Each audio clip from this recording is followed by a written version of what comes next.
तर बातमी बघूयात। लातूरच्या सगळ्याच 52 सोयाबीन खरेदी केंद्रावरती सोयाबीन खरेदी विक्रीसाठी शेतकऱ्यांनी मोठ्या रांगा लावल्यात। लातूरात आणखी किमान 4 लाख क्विंटल सोयाबीनची खरेदी शिल्लक असल्याची माहिती मिळाली आहे। सोयाबीन भरलेल्या गाड्यांच्या या भल्या मोठ्या रांगा म्हणजे इथल्या शेतकऱ्यांची व्यथा आहे। मराठवाडा आणि विदर्भातल्या सोयाबीन खरेदी केंद्रांच्या बाहेरची ही बळीराजाची मरण कथा आहे।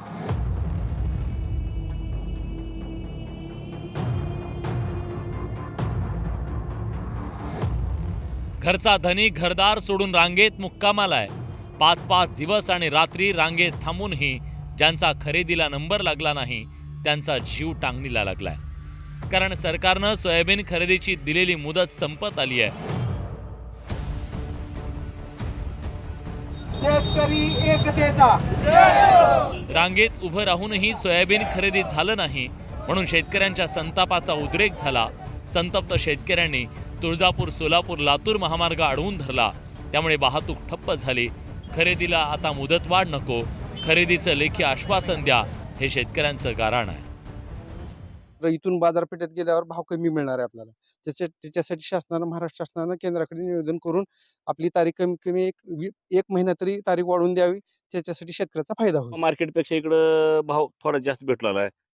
काय का होईना मार्केटमध्ये थोडं हे होते, रूट होते।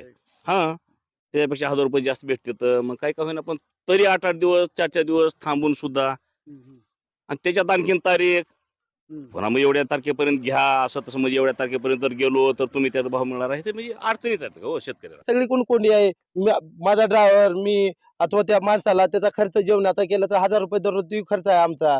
असा विचार केला तर आज 5 दिवस झाले इथंच आहात आम्ही। 700 लोकांचं या ठिकाणी सोयाबीन आतापर्यंत या सरकारनं घेतलेलं आहे। 3300 लोक यापासून वंचित राहिलेले आहेत आणि उद्याची या ठिकाणी तारीख आहे की या ठिकाणी मुदत संपत आहे। मराठवाडा आणि विदर्भातल्या शेतकऱ्यांची हीच अवस्था आहे। खरेदी केंद्राच्या बाहेर लागलेल्या काही किलोमीटरच्या रांगेत शेतकरी बेहाल आहे। चांगल्या पावसानं राज्यात सोयाबीनचं विक्रमी उत्पादन झालं। नाफेडकडून खरेदी केंद्रांवरून हमीभावानं खरेदी सुद्धा सुरू झाली। राज्यात 30 लाखाहून अधिक सोयाबीन उत्पादक शेतकरी आहेत। राज्यात आतापर्यंत 77,30,708 क्विंटलची खरेदी झाली आहे। उद्यापर्यंत खरेदीचा हा आकडा 80 लाख क्विंटलच्या दारात जाईल।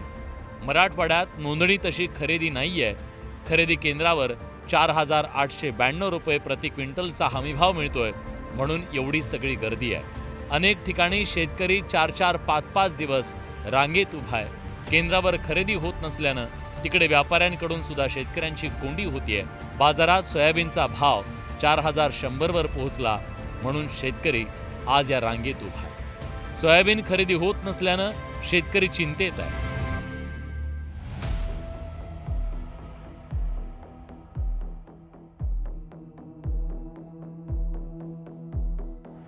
सोयाबीनची खरेदी करण्यासाठी खरेदी केंद्र सुरू केली गेली, पण ही केंद्रही शेतकऱ्यांच्या शोषणाचे अड्डे बनलेत का, हा सवाल निर्माण झालाय। त्याला काही कारण आहेत।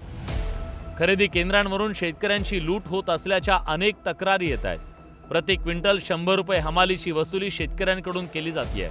बारदाण्याची सुद्धा 40 रुपये प्रति कट्टा अशी वसुली काही ठिकाणी केली जाते। एका दिवसाचं वाहनाचं भाडं 1000 ते 1500 रुपये आहे। वाहनं 5-5 दिवस रांगेत उभी आहेत, त्याचा भुर्दंड शेतकऱ्यांच्या माथी आहे।